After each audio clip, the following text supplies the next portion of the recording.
So today's topic is present perfect continuous tense, ठीक है, जिसको हम लोग कुछ यूँ डिफाइन करेंगे, shows an action that started in the past and is still continuing. इसकी मिसाल मैं कुछ यूँ दे देती हूँ कि आपने मिसाल के तौर पे अपने पास्ट में एक जॉब जो है वो ज्वाइन की, आप जॉब कर रहे थे, आपने स्टार्ट की और वो अभी तक जारी है, ठीक है ना।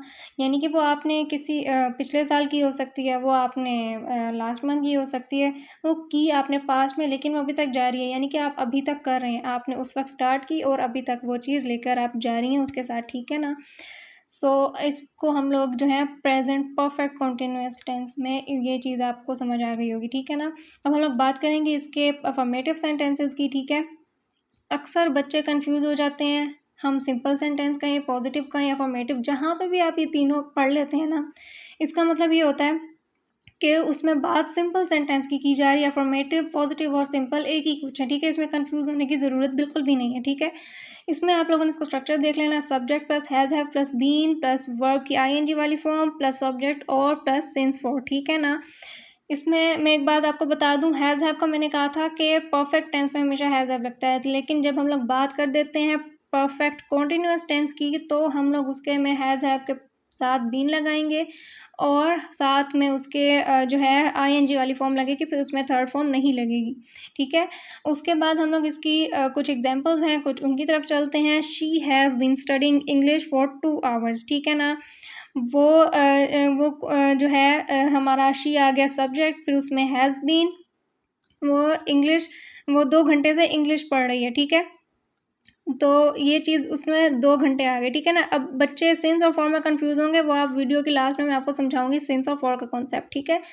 वो 2 घंटे से इंग्लिश पढ़ रही है, ठीक है। और उसके बाद हम लोग चलते हैं नेक्स्ट एग्जांपल पे, उसमें है they have been working on the project since morning, ठीक है।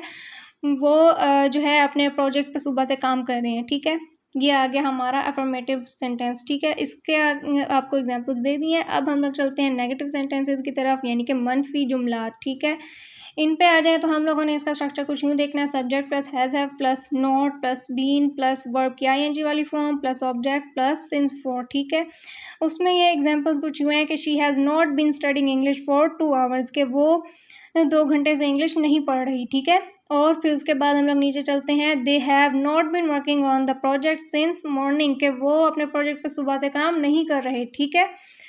अब हम लोग इसके इंटरोगेटिव सेंटेंस की तरफ चलते हैं, जिसको हम लोग सवालिया जुमले कहते हैं, ठीक है। सवालिया जुमले में हम लोग कुछ यूँ इसका स्ट्रक्चर बयान करेंगे, हैज़ हैव प्लस, यानी कि हैज़ हैव ये जो हमारा हेल्पिंग वर्ब होगा ना, वो ज़रा पहले आ जाएगा, प्लस सब्जेक्ट, फिर हम लोग बाद में सब्जेक्ट को ले आएंगे, प्लस बीन प्लस वर्ब की आईएनजी वाली फॉर्म प्लस ऑब्जेक्ट और फिर आगे सेंस फॉर जो भी लगे, ठीक है ना।